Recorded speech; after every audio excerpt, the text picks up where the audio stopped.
Have you ever waited for a sign before making a decision? An angel number, a repeating song, or a feather on the ground? Signs can inspire us, but what happens when we can't move without them? Let's talk about the addictions to signs and synchronicities. Hey guys, it's John sitting here in the studio having a fabulous day. I hope you are well wherever you are. There's a beauty in the synchronicity of the universe. When you declare or you believe that you're creating something, you start to see the synchronicities fall into place behind it. Oftentimes, because when we're not aware of what we're thinking or when we're not aware of what our subconscious is creating, synchronicities show before you believe you have the thought. But it's the thought itself that creates the synchronicities. What are the synchronicities? I mean, they feel magical, affirming, and comforting, and they appear at just the right time to remind us of connection. At their best, they awaken awe and wonder, but synchronicity becomes dependency if unless you realize synchronicity is a product of your belief. Every choice gets delayed until a sign appears. Signs are treated as commands instead of encouragement. What if I miss the message? Oftentimes, we'll set ourselves up saying, I am waiting for a sign, and no sign comes because we're declaring waiting. It's the idea that your beliefs are creating the experience, and the synchronicity that nothing happened means I am waiting. That's the belief that it creates. Oftentimes, signs are treated as commands instead of encouragement. When I declare something's happening, the next thing that happens is usually the sign that's showing up.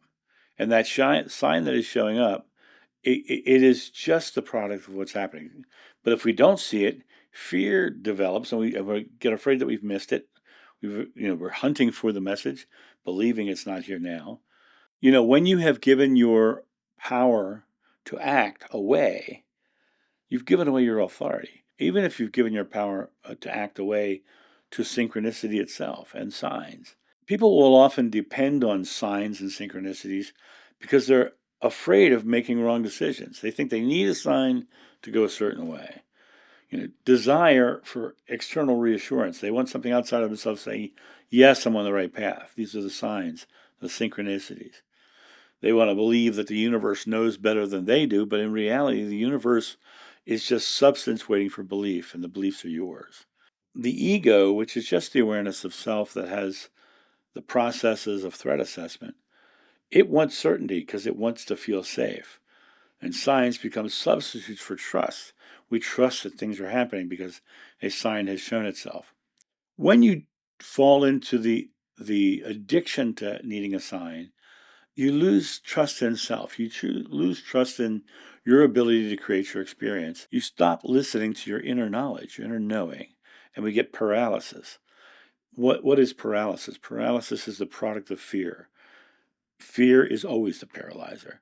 And important decisions get postponed endlessly because of the fear that you haven't had the sign yet, that you're uncertain. What is fear? Fear is negatively focused uncertainty.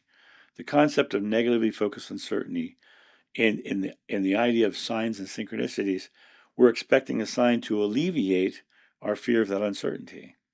And so we postpone until we have a sign, but that in itself is a fear creation. We start to overanalyze everything that's going on. Is that a sign? Is that a sign? Maybe it's a sign. And then after the fact, we look back with 2020 and we say, oh, that happened because of this, and this is the sign, and I missed it. And now, a quick word from our sponsor. Coffee Time with John.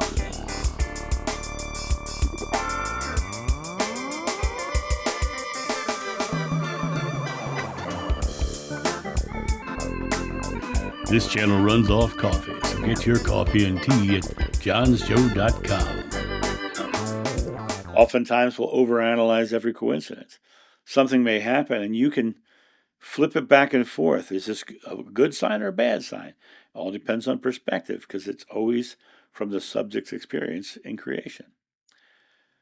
Life becomes like a scavenger hunt instead of creation. Understanding that you're the creator of your experience means the universe will come to you through path of least resistance. Looking for signs is actually creating resistance. The sign should show up and it should be like, oh, I get that. But looking for the sign means you're literally creating a resistance that you have to have a sign. What if you didn't need a sign? What if it was just going to appear? What if it was just going to happen instantaneously? The more we believe in these ideas of needing signs and symbols, we end up slowing the process of creation down because now we have to have signs and symbols before we get it. Life becomes that scavenger hunt instead of creation. And the deeper truth about synchronicity is that signs reflect your state of awareness. They're mirrors, not maps.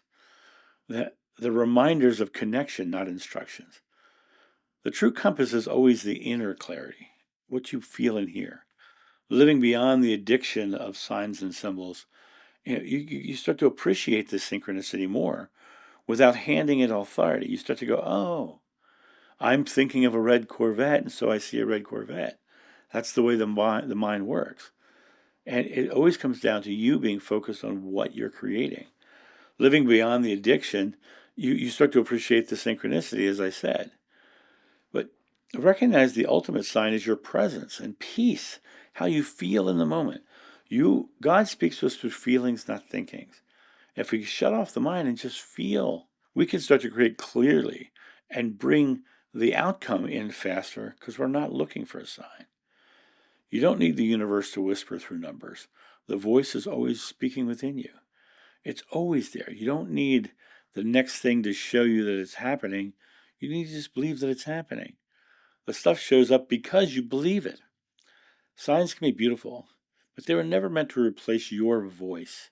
The great synchronicity of it all is that your choice aligns with your inner truth. And so the synchronicities happen, the signs happen, the symbols happen, the experiences of your own creation reveal themselves to you by your belief. And so you start to see the things that are in alignment with that belief. That is the path of least resistance. And you have the power within yourself to create from that space every day, because every day is a blank page. And that's my thought on this. You guys have a great day, and I'll talk to you soon. See ya. Bye.